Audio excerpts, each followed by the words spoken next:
Welcome. Nice of you to drop by. Could you maybe introduce yourself and tell me why you're here? So I'm Dan Gartenberg. I'm a PhD student. I'm actually here trying to promote this idea of creating a Quantified Self journal where everyone who does Quantified Self projects can submit their ideas in a format that's akin to how Quantified Self presentations are given. So basically what you did, how you did it, and what you learned. I'm also here to discuss some of the data projects that I've been doing on myself for quite a while now. Yeah, because you use Quantified Self yourself? Yep, I've been affiliated with Quantified Self for about 3 years. I started out with an interest in sleep. I have this application that I've created that tracks my sleep called Proactive Sleep.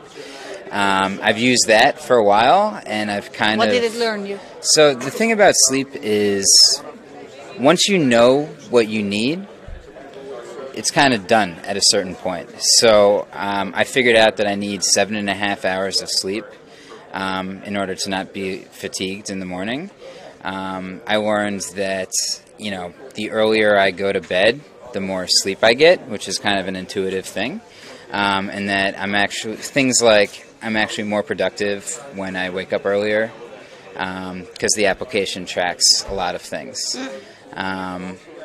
So I felt like I figured out my sleep. I improved my sleep. I did things like, you know, not being active close to bedtime to help myself fall asleep better. And then I kind of shifted over to mood recently. And mood is a bit more complicated. Yeah. Yeah. Because mood can't be logged automatically. No. You have to log it yourself. You have to log it yourself, and it's dependent on many variables. You don't know what's causing the mood, or if it's a cause or an effect. It's very difficult to figure out what is actually happening. You have to figure out things happen in different time frames. So, like, for example, one thing that... So I came in trying to track my mood. Every day I would... Why did you want to do it? Yeah. I wanted to be happier. Yeah. Okay? Yeah. So I'm a pretty happy person, I think. I'm a pretty stable person. But my mood is always just like, okay. You know, I'm never like really happy. I'm always just kind of stable. So I wanted to try to be happier. Who doesn't want to be happier? No. So I started tracking my mood and trying to figure out what made me happy. And I came in thinking that my productivity would be something that would make me happy. So if you would be more productive, more happy I would be. I tracked my mood every day by entering it on the 0 to 100 scale, and I tracked my productivity every day, and I also tracked my sleep, my alcohol consumption, other things. The interesting thing I found was there was no relationship between productivity and my mood, but there was a relationship between alcohol and my productivity, as you might imagine. The more I drank, the less productive I was. Yeah. This is something that might seem quite obvious, logical, and I found it. But that made me start thinking that a third variable might be influencing my mood, which is socializing.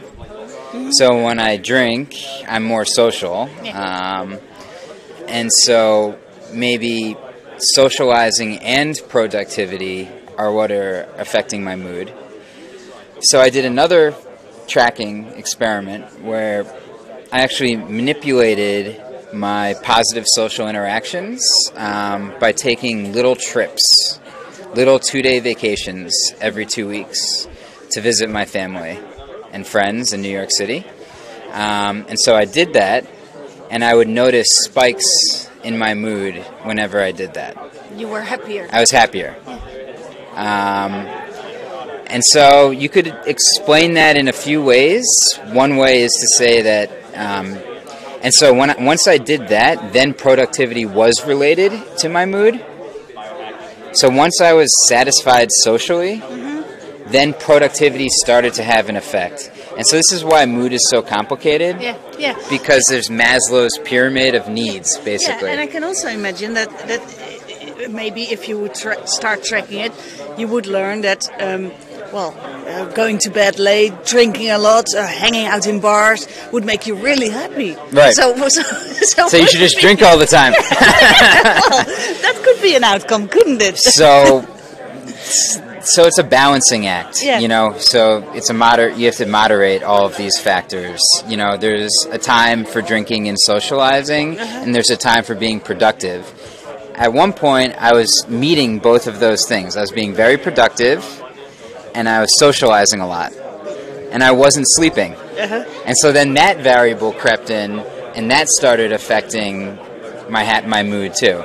So it's really just like a very complicated balancing act of all of these different things. But when I hear this, I think, well, that's life. That's what people do in life. They just do it, Yeah. and then they sometimes. Why would you start by trying to? So there's this self-awareness thing that comes with that. So if I hadn't decided to track so this has changed my life in a very real way. Yeah. If I didn't start tracking my mood when I went to New York City, I wouldn't have been aware of how much happier I was when I was there than when I live in DC, in Washington DC. And that's actually influencing my goal is to move to New York City eventually. I still want to do more testing though. I don't know if it's the fact that simply taking periodic vacations in whatever environment you are allows you to take a step back and see some perspective and variation in yourself that helps your mood, maybe. Yeah. That's another hypothesis. Or maybe seeing people every now and then makes you really happy. Yeah. When you see them all the time, exactly. you think, oh my God. No, exactly. Because when you see people infrequently, they're more excited to see you. It's a thing to tell and to share. And So I don't know. It's a complicated thing. But I do think that it's helped inform some of my decision making. And the act of tracking yourself is a great way to self-reflect, almost. So do you have a bigger goal, or do you just do it as because you find it really interesting? So I mean, I've done many goals. So I always try to have a goal. I think that's important because otherwise you can find you just track for no reason. It's not useful. So one of my goals was to improve my sleep, and I did that. Yeah. One of my goals was to lose 15 pounds, and I did that by tracking my weight. And now my next goal is to improve my mood.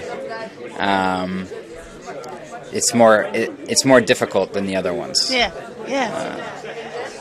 That's a really difficult. I can imagine it's really difficult. Maybe when you sport a lot or when you run a lot, it will affect you in a positive way. So I mean, I run almost every other day. So so you do that. So I already do that stuff. Yeah.